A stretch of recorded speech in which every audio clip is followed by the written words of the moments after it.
episode 32 of Bibliophile series. In this series, we go through articles from national and international dailies, and I go through the articles and then I share my own perspective on it. Basically, more information is transferred than simply reading an article. Let's go. This is an article from the Asahi Shimbun, a newspaper from Japan, and written by Minotoshi Yasuda.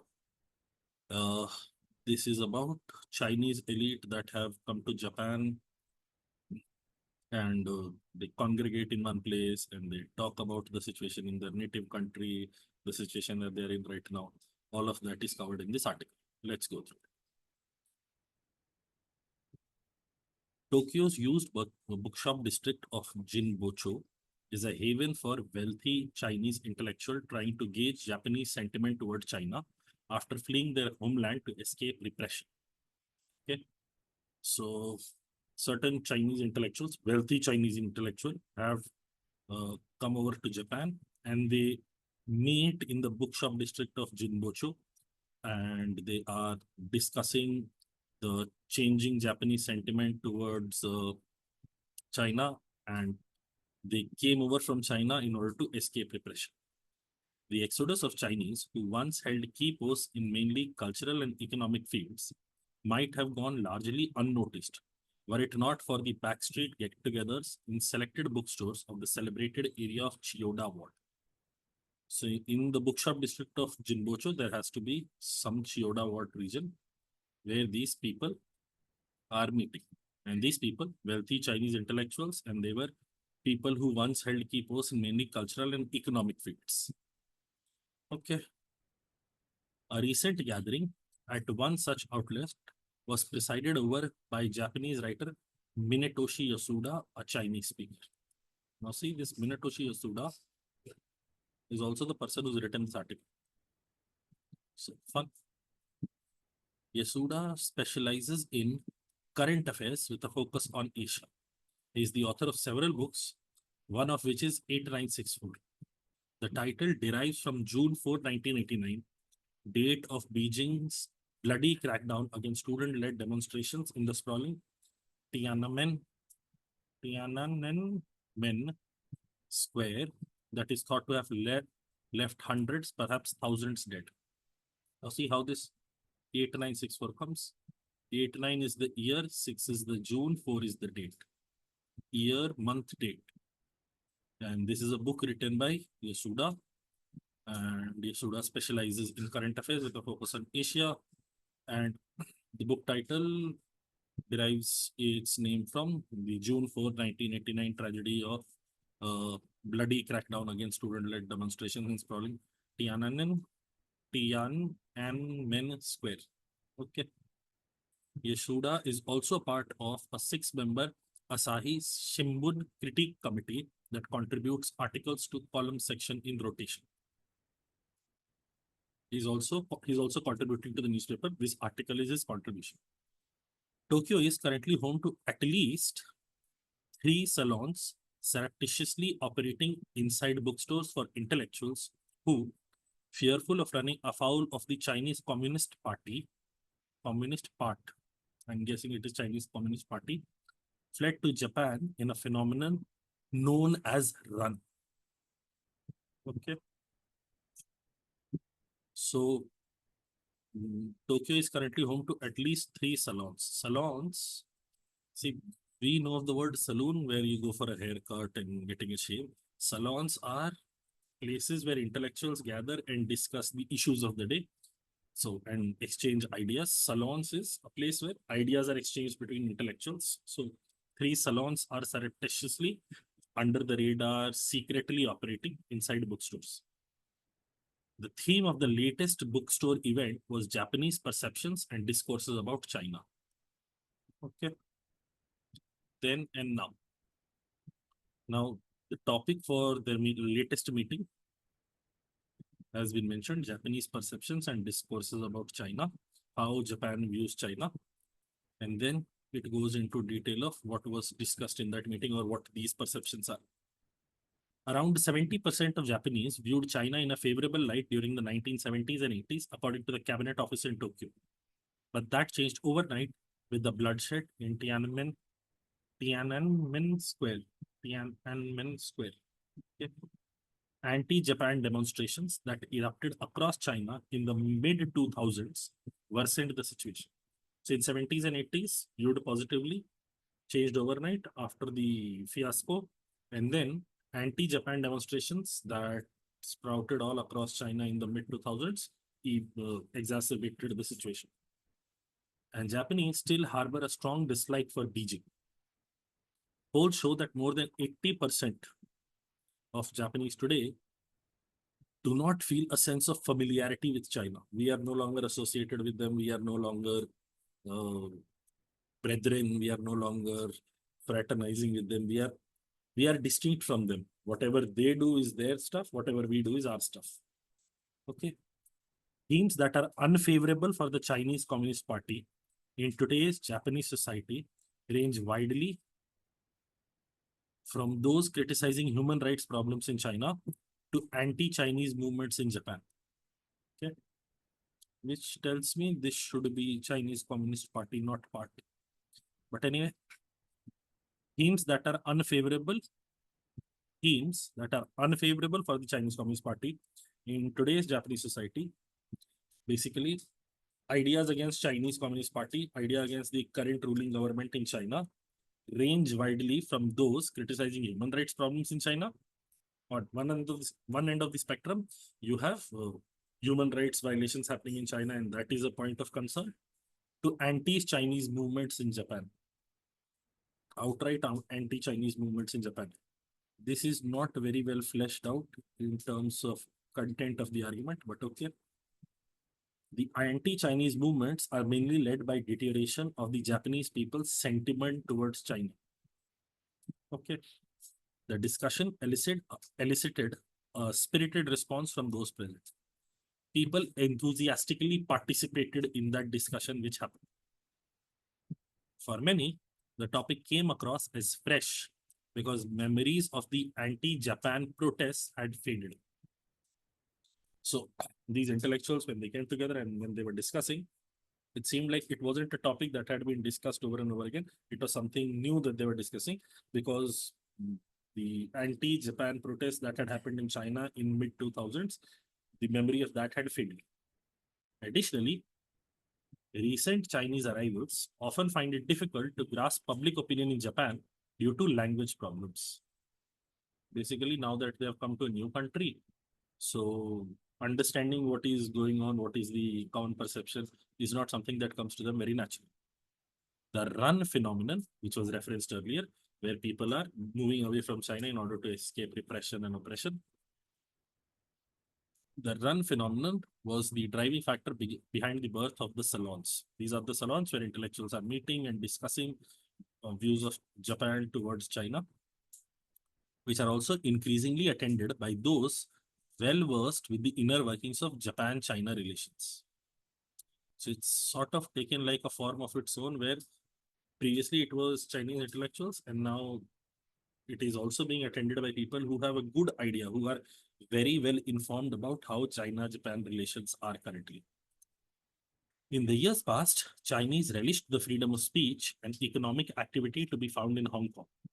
But Beijing then started tightening the screws with draconian security laws and through political repression. So previously, the Chinese people who felt repressed, they had an outlet. They could go to Hong Kong. And as in Hong Kong, they found the freedom of speech and ability to express themselves, which was slowly taken away from them when Beijing started implementing draconian security laws. Draconian means something that is very, very harsh, something that is very, very unreasonable through political repression. This perhaps you would be interested in doing. Hong Kong was leased to UK and for 99 years. And when that lease was over, Hong Kong went back to China. So you can read up about that issue. It is very, very interesting. As a result, now that Hong Kong lost its prestige, Hong Kong came directly under the control of Beijing. As a result, Japan became the forefront of liberty for many Chinese. Hundreds of Chinese who once held senior positions in cultural and economic circles in China have relocated to Japan in recent years, which is also referenced earlier. As a result, it doesn't take much effort these days to set up a meeting in Japan with people of the following caliber: a former executive of China's state media, a lawyer familiar with the oppression of ethnic minorities in the Xinjiang Uyghur Autonomous Region. Hopefully, you know of also the atrocities being committed against Uyghur Muslims. They are, it is almost like concentration camps from the Second World War times. But because it is happening in China and international media does not have a free reign, it largely goes unreported and atrocities continue. Or an insider of a state owned financial entity, to cite a few whose voices inside China are rarely heard. So, see, the kind of people who are coming to these meetings, the kind of people who are coming to these salon discussions are very, very informed and also used to be very influential when they were part of China. This has given Japan a reputation for having top China watcher status. They have their eyes set on China. They are looking at what China is doing with regard to getting the scoop on Chinese critical, or with regard to getting the scoop on Chinese critical of the political structure in their homeland. Basically, they are the first ones to realize what Chinese people who are against the current government, against the current form of governance, what are they thinking? Japan has the China watcher status. It gets that first piece of information. Chinese dissidents, let's call them that, people who are unhappy with the current state of affairs, they meet in Japan. Japan gets that information. Japan has the watcher status. Okay. This goes a long way to explain the denunciation in Tokyo in 2022 of Beijing's strict zero COVID policy, which effectively kept China locked down. Okay. So it was a huge deal when Tokyo in 2022 denounced, spoke ill of, or came out against Beijing's strict zero COVID policy, which effectively kept China locked down.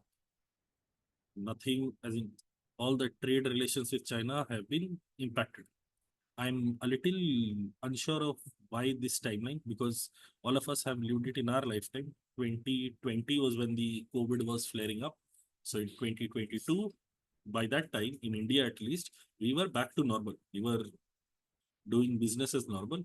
Yet Beijing was, if Beijing at that time was keeping itself locked up, cordoned off from other entities, perhaps that is a reason why Tokyo denounced it. How Japanese society should embrace and make the best use of this unexpected arrival of Chinese expertise represents a major policy change for Tokyo. Underhand moves by Beijing outside China to stop anti-government activists overseas from bad-mouthing its policies is another issue that perplexes Japan. So now there are two targets given. First is, how do we make best use of these people who have come over to Japan? And second is, China is known for trying to keep the people who move to other countries from, as in, not China, the Chinese ruling party is known for people who move on to other countries and badmouth China. They try to keep them in line. How does Japan address this concern? That is another target that is mentioned. China is known to have violated Japanese sovereignty by setting up an overseas branch of its security department apparatus, something it apparently brazenly does in selected countries with which it has diplomatic relations. More instances are expected, say Japanese sources. Okay. Again, this is in line with the Chinese government does not wanting people to badmouth their policies. So China is known to have violated Japanese sovereignty. See, sovereignty means the if your nation is sovereign, you take decisions about your nation without consulting external parties. Without consulting external parties, as in, well, their opinion, you may take it, you may value it, but they will not have any voting power. They will not have any decision-making power in the process, which is why coalitions exist, UN exists, SARC exists, ASEAN exists, G7, G20, all these groupings of nations can exist. But if a nation is sovereign, your policies, your internal and external policies will not be governed by the, as in, how you choose to conduct your business, your relations within your country and outside your country will not be governed by some other country. So, if China is violating Japanese sovereignty by setting up an overseas branch of its security department apparatus, basically on Japanese soil, China has its, let's say, Indian Navy has a base on some other country's land. That sort of thing has been mentioned. Something it apparently brazenly does in selected countries with which it has diplomatic relations. So China has been doing this in with countries where it has diplomatic relations, but it also did that in Japan and violated Japan's sovereignty. Okay, more instances are expected. More such instances where China is being shameless in violating other nations, and especially Japanese sovereignty, are expected, say Japanese sources. During the era of burgeoning friendship between Japan and China, and perhaps this would refer to 70s and 80s, earlier referenced in the article, the Chinese phrase Ye Dai Daishui, Ye Daishui, two things close to each other across a narrow water body, was often used to the two nations' intertwined bonds. Okay. The current Tokyo and Beijing relationship is the exact opposite of that. Previously, they were close, they were aligned, they were in favor of each other. Now that relationship has soured. The relationship is exactly opposite of that. In fact, Japan nowadays is more prone to the influence of China's political fluctuations than ever.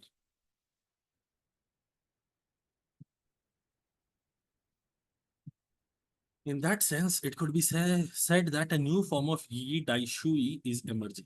Previously, Yi Dai Shui was in a very positive light, two things that are very close to each other across a narrow water body. But now, despite having ideological opposite ends of the spectrum where they're operating at, yet political fluctuations that happen in China have an impact on Japan. And this is another form of, they are close to each other, not because they're similar or they're aligned. They're close to each other because changes in one impacts the other. In that sense, it could be said that a new form of Yi Dai Shui is emerging. This is the entirety of this article. Basically, this is written from the Japanese national perspective and what all has happened, how it has evolved over the years, and what is the current state of affairs. All of that is mentioned within this article. The length of the article is 739 words. The total sentences are 34. The grade level is 13.19, which means somebody who has gone to college would be able to understand this. The reading score is 39.20. Text is difficult. It is not easy to understand in entirety. Additionally, given this is from a newspaper article, you can perhaps also understand there is an expectation that you have knowledge of a lot of external bits of information that will lead you to completely understand the meaning of this. 2-3 things that you can definitely research up more on is the Tiananmen Square fiasco. Then another would be the Uyghur Muslims concentration camps that are happening. And then you can perhaps read up about what else. The anti-Japanese protests that happened in China in the mid 2000s, and denunciation in Tokyo in 2022 of Beijing's strict zero COVID policy. These are perhaps 4 issues that you can read up more articles on. That will be all for this week's this episode of Bibliophile. Hopefully you learned something. Hopefully you got some beautiful insights. That will be all. Okay, bye.